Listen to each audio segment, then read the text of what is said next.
bombardement de Boulogne-sur-Mer et l'occupation de Boulogne-sur-Mer par les Allemands, j'ai quitté ma ville natale pour me rendre chez un oncle qui habitait Liévin dans les mines.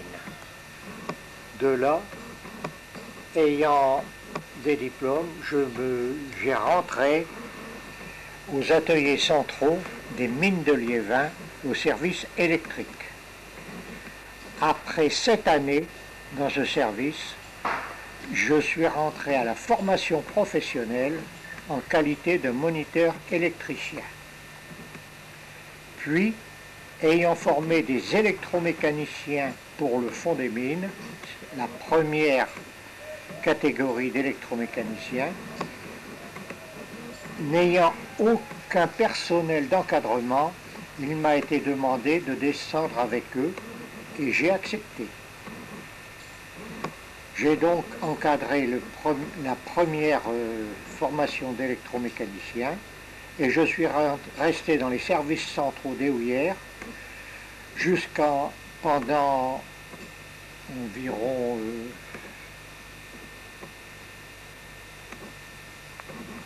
une quinzaine d'années.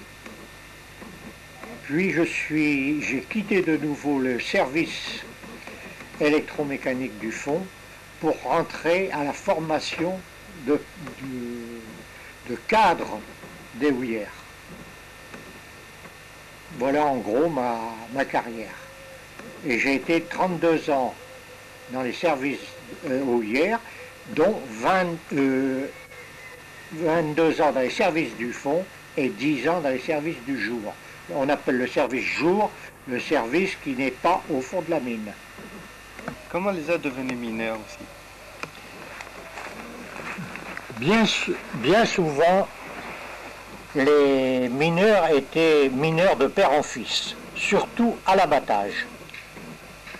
Parce que mineur, c'est un mot assez vaste qui comporte tous les ouvriers qui travaillent à la mine. Ceux qui travaillent en surface, c'est-à-dire au jour, ceux qui travaillent au fond. En principe, on commençait mineur avant la guerre de 14, dès l'âge de 11 ans. L'âge a descendu à 14, 16 et 18 ans. Le premier travail d'un mineur au fond, c'était un galibot, c'est-à-dire un apprenti. Et progressivement, il devenait aide-mineur, puis mineur. Je parle de mineurs d'abattage, parce que les métiers de la mine sont très très différents l'un de l'autre. On trouve aussi bien des forgerons, maréchal ferrant, électriciens, ajusteurs, tourneurs, fraiseurs, menuisiers, charpentiers, conducteurs de chevaux, conducteurs de locomotives, employés de chemin de fer. Et au fond, il y a les électromécaniciens qui entretiennent, installent et réparent les machines. Il y a également des conducteurs de locomotives. Avant, il y avait des conducteurs de chevaux. Et il y a bien sûr les mineurs d'abattage. Les mineurs à l'abattage sont les plus nombreux et ce sont surtout les productifs. Papy, le galibot, il apprenait comment son métier? Bon, le galibot est celui du fond. Alors, il apprenait d'abord son métier sur le tas, c'est ce qui s'est passé pendant de nombreuses années. Puis, on alternait le travail au fond et le centre d'apprentissage. Et le galibot, pour devenir ouvrier mineur à l'abattage, devait passer un CAP de mineur. Comment le charbon arrivait-il jusqu'au wagon? Voilà. Bon, tout d'abord, il faut un premier travail consiste à détecter la veine de charbon. On détecte la veine de charbon, sa hauteur, son parcours, par des sondages. Ensuite, on creuse des galeries dans la roche pour accéder à ces veines. Bon, de là, une fois que tout ce travail préparatoire est fait, les tailles installées, on abat le charbon de différentes façons, puis le charbon abattu tombe sur des tapis roulants. Enfin, il y en a qui sont des tapis roulants métalliques et des tapis roulants en caoutchouc. Ces tapis roulants amènent à des points de chargement et l'on charge en berline. Les berlines parcourent ces petites berlines sont attelées à une locomotive. Avant c'était avec des chevaux et on l'amène à un point qu'on appelle l'accrochage. De là, on pousse les berlines dans des cages, espèce d'ascenseur, et on remonte ces berlines au jour par ces cages, par cet ascenseur. Ensuite, le charbon est dirigé sur ce qu'on appelle le triage. Le triage consiste à séparer le charbon, proprement dit, des pierres et autres cailloux qui se sont agglutinés au cours de l'abattage. Puis, ça part dans le charbon. Le triage se fait avant c'était fait manuellement, maintenant c'est fait par une différence de densité d'un liquide. C'est un liquide, c'est à base d'eau bien sûr, mais qui permet de faire flotter le charbon et laisser tomber au fond les pierres. Voilà. Voilà le dernier morceau de charbon que j'ai retiré au fond dans une veine à ma dernière descente en 1971. Morceau de charbon tout à fait classique, on appelle ça une gaillette. Voilà. Papy, comment a été équipé un mineur?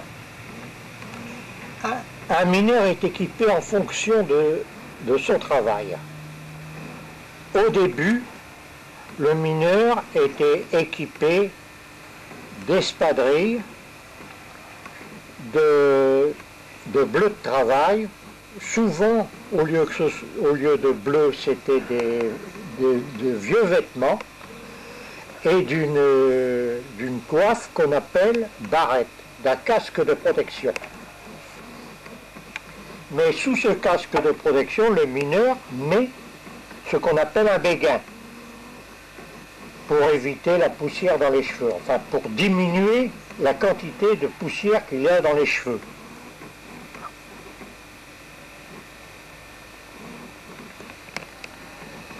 La première barrette, premier casque de mineur, c'était celle-ci, en cuir, englouti.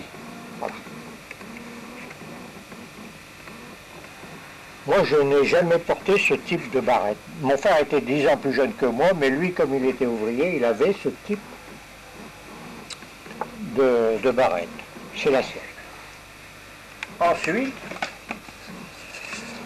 moi, j'ai eu au départ ce type de barrette qui était prévu pour mettre une lampe chapeau, une lampe électrique, chapeau. Alors c'était une barrette métallique, vous voyez, en alu.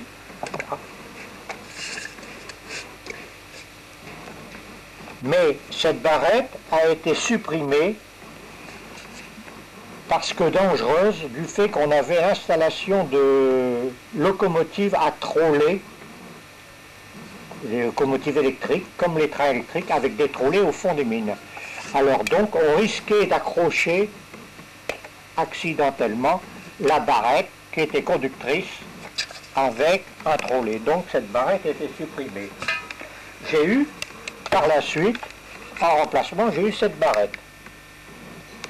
Hein, qui est toujours une espèce de cuir, de carton bouilli. Voilà. Est toujours prévu pour mettre la lampe chapeau.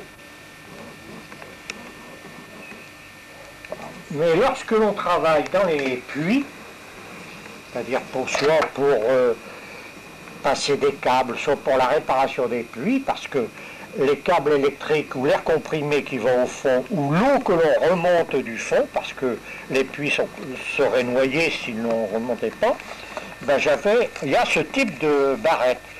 Cette barrette enveloppe davantage à cause des chutes et de l'eau, pour pas que l'eau qui s'écoule dans le puits tombe dans le cou. Voilà. Et en plus, le mineur moderne maintenant a une ceinture comme ceci qui lui permet de supporter ici son accumulateur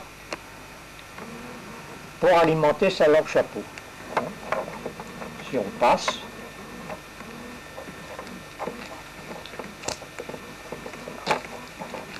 là-dedans on passe l'accumulateur et on a, alors il y a un fil qui va à la lampe chapeau.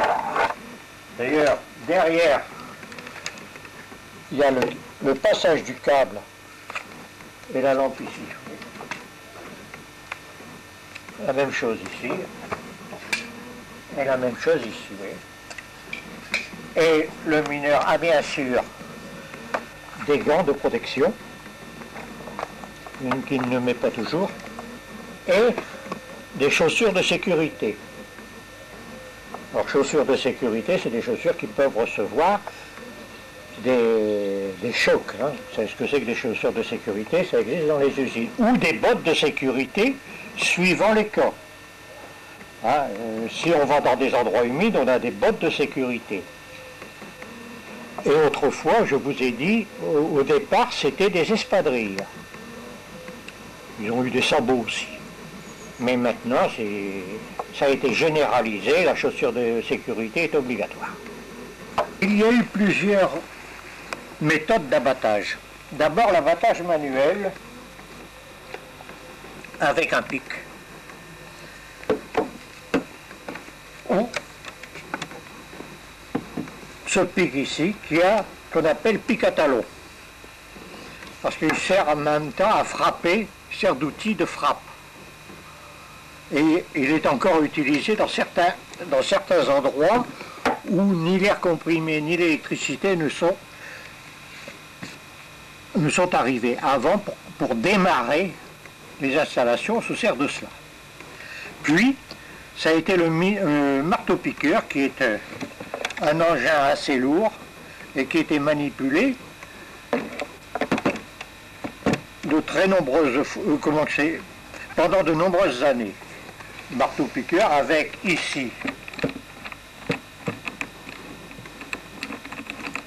l'arrivée d'air comprimé et ici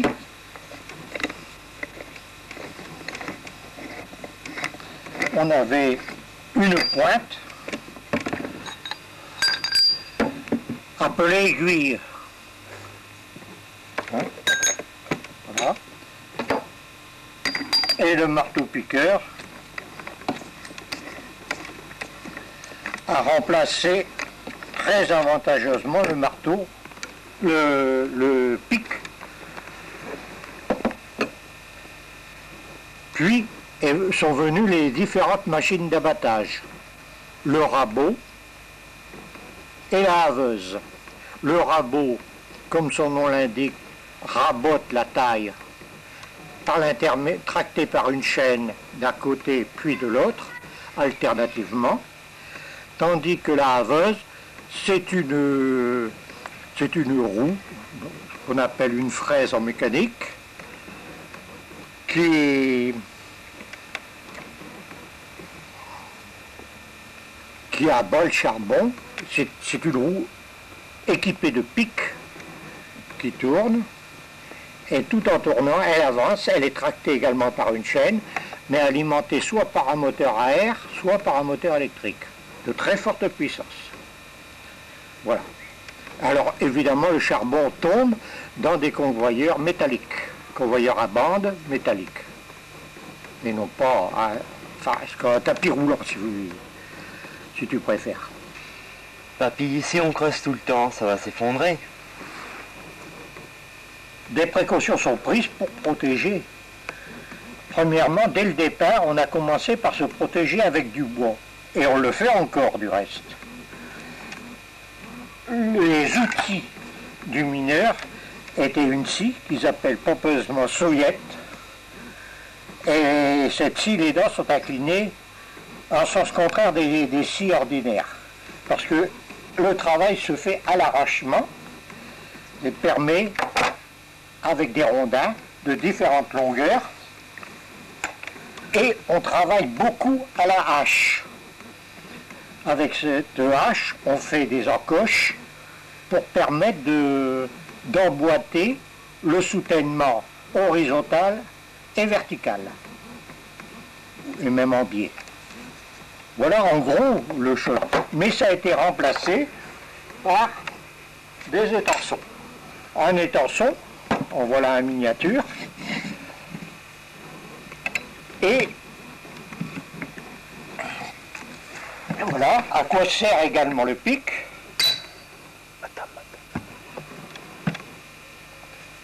Ici viennent des barres de fer profilées que l'on appelle plumes, dont il est souhaitable de ne pas en recevoir sur les pieds.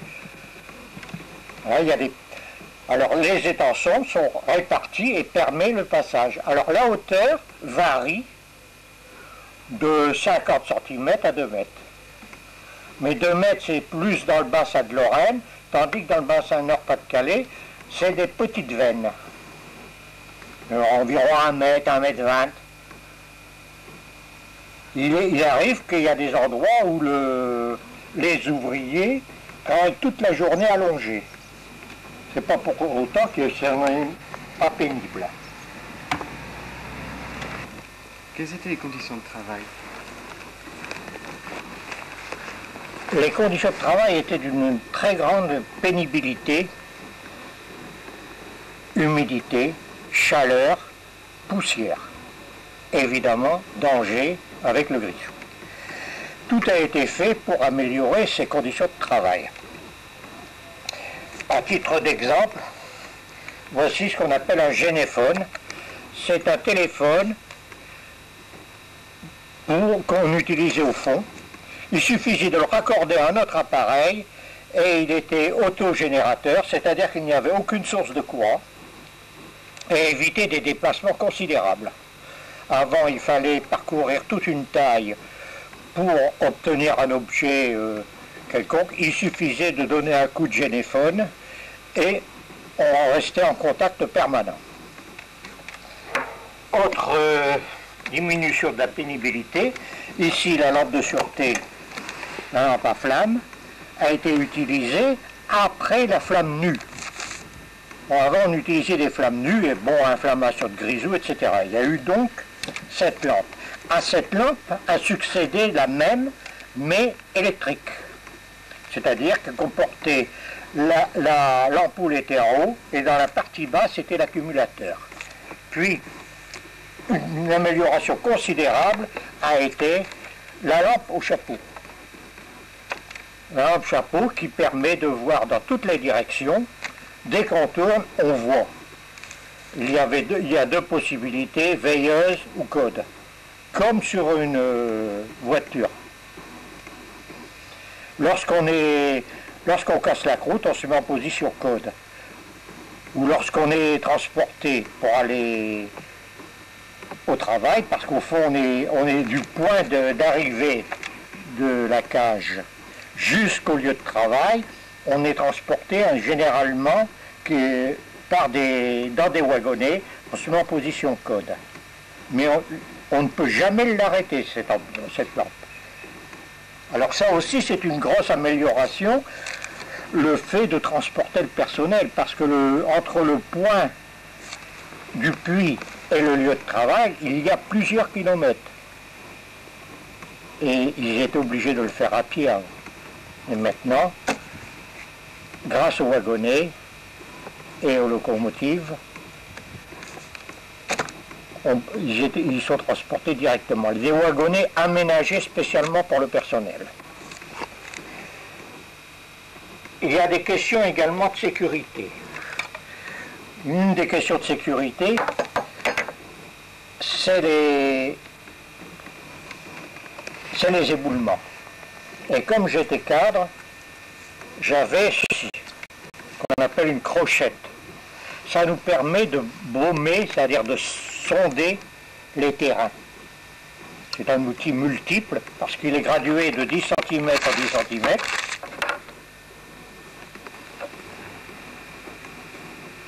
Hein? Voilà une autre tête de crochette, mais ça c'était la mienne. Et ça, on s'en servait comme canne, hein, mais ça avait de nombreuses utilités, ça permettait de voir l'état du terrain, la nature du charbon, etc. Ça fait partie aussi des questions de sécurité. Pour les questions de sécurité, cette lampe, on ne peut pas la démonter. Il faut un outil spécial. Hein? Pour le démonter, donc, on ne peut pas faire de court-circuit. La lampe, ici, qui était utilisée avant, par tout le personnel, s'est trouvée restreinte.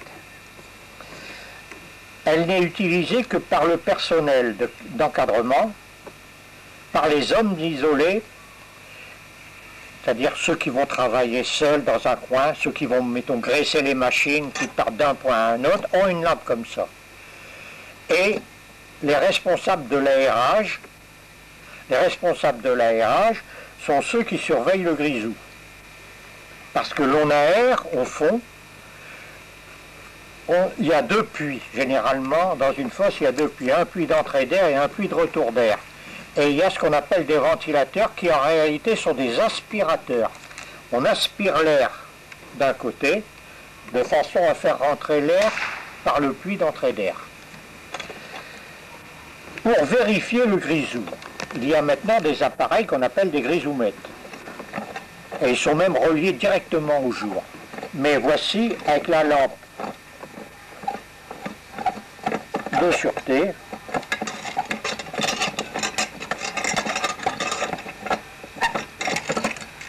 la lampe de sûreté est conçue d'abord d'un verre pratiquement incassable et éprouvé à la bille. C'est-à-dire qu'on fait tomber une bille dessus d'une certaine hauteur pour vérifier que le verre ne casse pas facilement. Une bille d'acier bien entendu. Voilà. Et ici, il y a la flamme. Alors, on allume par un arc électrique. Au jour, on allume cette lampe. Et l'on règle la hauteur de la mèche. La hauteur de la mèche règle la hauteur de la flamme. Et lorsqu'on doit chercher, la hauteur détermine la présence de grisou. S'il y a du grisou, il y a du gaz. S'il y a du gaz, la flamme monte. Alors, suivant la hauteur de la flamme, on s'aperçoit qu'il y a du grisou. De même que si la lampe s'éteint, parce qu'il n'y a pas que le grisou, si la lampe s'éteint, c'est qu'il manque d'oxygène. Il y a tout intérêt à se replier vers des endroits plus aérés. Alors, cette lampe comporte deux tamis. Un tamis a la propriété de ne pas laisser passer la flamme.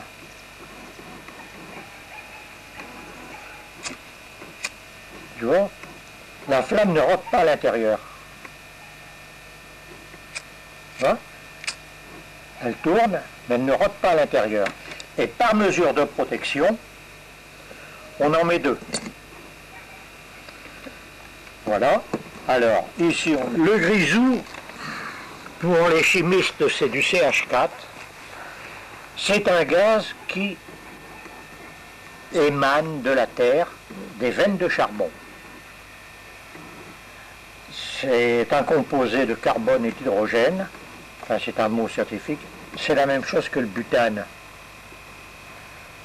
En réalité, son véritable nom, c'est le méthane. C'est un gaz extrêmement inflammable, mais à une teneur de 1% dans l'air, il est explosif. Alors le coup de grisou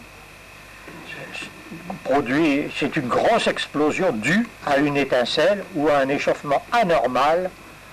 C'est pour ça qu'il faut, au fond de la mine, surveiller tout, qui est formellement interdit non seulement de fumer, d'avoir un briquet. Avoir un briquet sur soi au fond de la mine est un motif de licenciement, même si on ne s'en sert pas. Même des cigarettes, même si l'on ne s'en sert pas. La moindre étincelle électrique est susceptible d'enflammer le grisou. Et comme j'étais responsable à ce moment-là du matériel électrique, j'ai porté une très grande attention sur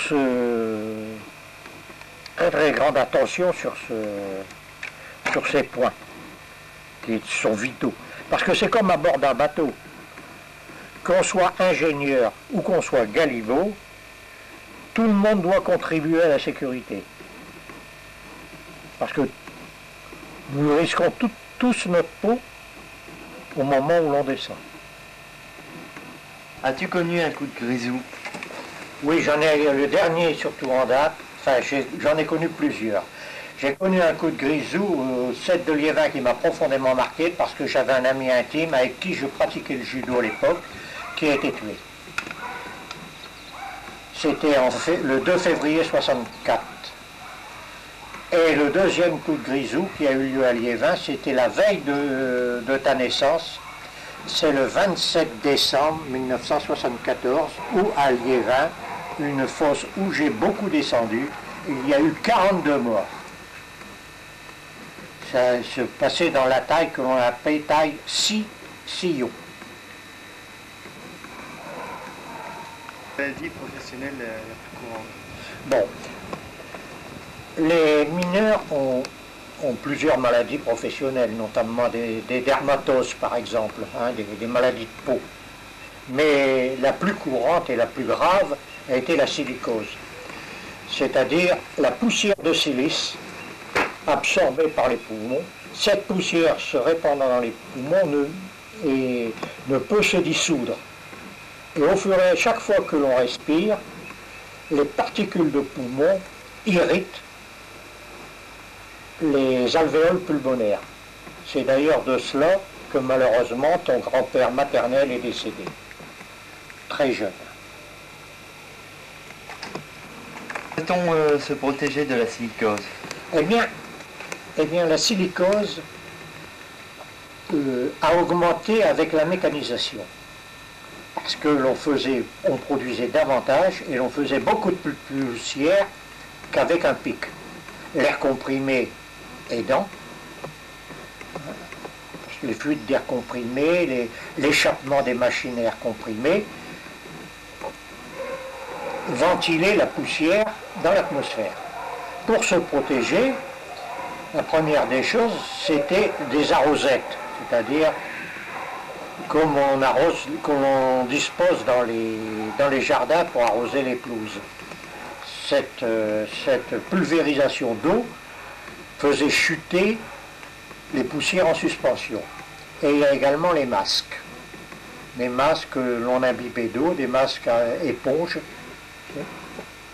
Mais bien souvent, comme tout ceci était des inconvénients pour l'abattage, on coupait l'eau ou on ne mettait pas le masque. Parce que c'était plus pénible de travailler avec ces engins. Mais il y a eu également aussi passer à la radio tous les 6 mois. Une obligation pour le personnel du fonds de passer une radiographie tous les 6 mois. Les profondeurs moyennes des puits? Les profondeurs moyennes des puits sont d'environ entre 400 et 900 mètres. Bien qu'il y a eu des puits qui ont des veines qui ont débouché en surface, par exemple à proximité de la Belgique, il y a des ouvriers qui se sont retrouvés dans une forêt. Mais je suis descendu, moi personnellement, à moins 950 mètres en dessous du niveau de la mer. parce que on se base du niveau de la mer comme référence et non pas du puits lui-même. Hein, parce que le niveau de la mer est peut-être à 50, 60, 100 mètres par rapport à la surface du puits. Les mineurs travaillent par poste. Généralement de 6 heures à 2 heures. Mais il faut tenir compte qu'à 6 heures, c'est l'heure où il arrive sur son lieu de travail. Et 2 heures, c'est l'heure à laquelle il est dans le lavabo. Il est donc, en réalité, sa journée se trouve écourtée par le temps de transport. Se déshabiller, avant d'abord se déshabiller et se mettre en tenue dans les lavabos qui est une immense salle qu'on appelle la salle des pendus, parce que les ouvriers ont chacun leur corde avec une espèce de grappin, comme les grappins à 4 dents. Ils mettent leurs vêtements propres, enlèvent leurs vêtements de travail, s'habillent, se mettent en vêtements de travail, vont à la lampisterie, prendre leur lampe, donnent leur jeton de présence, descendent par la cage, bien sûr, qui fonctionne à ce moment-là au personnel. C'est pas la même vitesse de descente que pour le matériel. Le matériel, c'est à la vitesse de 15 mètres secondes, mais le personnel, c'est 9 mètres 81. Ils arrivent au fond de la mine. Il y a s'ils doivent se rendre dans un chantier, il y a des trains avec des wagonnets équipés, je parle actuellement bien sûr, et qui les amènent à leur lieu de travail. Le retour se fait de la même manière, retour au puits, remonte du personnel, reprise du jeton de présence, passage à la lampisterie pour déposer sa lampe, pour la mettre en charge pour la réutiliser la prochaine fois, et le lavabo où ils vont se doucher. Bon, maintenant ils vont dans leur maison. Leur maison est constituée, avant c'était surtout des corons, c'est-à-dire un ensemble de maisons alignées, toutes identiques. Mais de plus en plus on va vers le pavillon, c'est-à-dire les maisons par groupe de 2, entourées d'un jardin. Ces maisons, qu'ils soient corons ou pavillons, sont dans des cités, toutes propriétés des houillères. Cela date des compagnies privées des mines, parce que l'église, l'école, le stade de football, le terrain de basket, les salles de conférence, tout était propriété des houillères, de la compagnie des mines au départ. Ils avaient chacun, ils avaient chacun leur lot, ils avaient leur puits, une telle compagnie, mais je prends la compagnie des mines de Liévin, ils avaient leurs différents puits, leurs différentes cités qui se groupaient autour des puits, hein. Ils avaient les églises, ils avaient les écoles, hein. Et toutes les sociétés étaient tributaires des compagnies minières, toutes. Les chevaux. Bien, les chevaux, il y a eu des chevaux au fond, ça a été remplacé petit à petit par les locomotives, soit à air comprimé, soit diesel, soit électrique. Bien sûr, électrique, c'était où on était certain qu'il n'y avait absolument pas de grisou. Quant aux chevaux, ils tenaient beaucoup de place. Les chevaux, par exemple, s'ils devaient tirer 20 berlines, il y avait des chevaux que si l'on mettait 21 berlines, ils ne démarraient pas. Ils tiraient un coup, et les berlines se collaient les unes contre les autres, et à la 21e, s'il sentait 21, il ne partait pas. On lui décrochait la berline, on lui commandait le méneutkevo, pour parler en jargon mineur, c'est-à-dire le conducteur de cheval, le charretier, Eh bien, à ce moment-là, le cheval, s'il y avait 20 berlines ou moins, alors à ce moment-là, il partait. Une autre histoire aussi, c'est qu'une fois, je suis passé entre la mésière, c'est-à-dire le mur vertical de la galerie principale, qu'on appelle boîte, une galerie semi-circulaire. Bon, il y avait le cheval, et j'avais juste la place pour passer. Quand je suis passé à côté de lui, je l'ai certainement frotté, chatouillé, toujours est-il qu'il s'est couché sur moi. Eh bien, j'ai eu un mal de chien à pouvoir m'en dépêtrer. Il a été fermé, et pourquoi? La dernière mine du Nord-Pas-de-Calais a été fermée en fin décembre 91. C'était au 10 d'Oigny, à Oigny, au numéro 10, parce que les fosses sont numérotées. Pourquoi? C'est une question de rentabilité. L'exploitation du charbon revenait trop cher parce que, comme je vous l'ai dit, trop pénible, trop difficile. Depuis. Mais papy, pourquoi tu parles toujours au présent quand tu parles de la mine? La raison est bien simple, c'est que s'il n'y a plus de mines dans le Nord-Pas-de-Calais, il y en a encore en Lorraine, ils abattent toujours le charbon et il y a toujours des mineurs. C'est toujours une... Pour moi, j'ai été en Lorraine il y a une trentaine d'années. Eh bien, c'était des camarades de travail. J'étais leur rendre visite, c'est des camarades de travail, et ils ont des méthodes d'exploitation un peu différentes de celles du Nord-Pas-de-Calais, mais ils ont également des méthodes d'exploitation qui sont moins pénibles que dans le Nord-Pas-de-Calais, à cause de la... Ah papy, quel métier tu choisirais? Je regrette pas le métier que j'ai fait, parce que sur le plan des relations humaines, c'est considérable. On a pris beaucoup de risques, on a beaucoup peiné, de jour, de nuit, toute heure, des fois au détriment de sa vie de famille, mais au point de vue contact humain, c'est considérable. Et un enrichissement incroyable.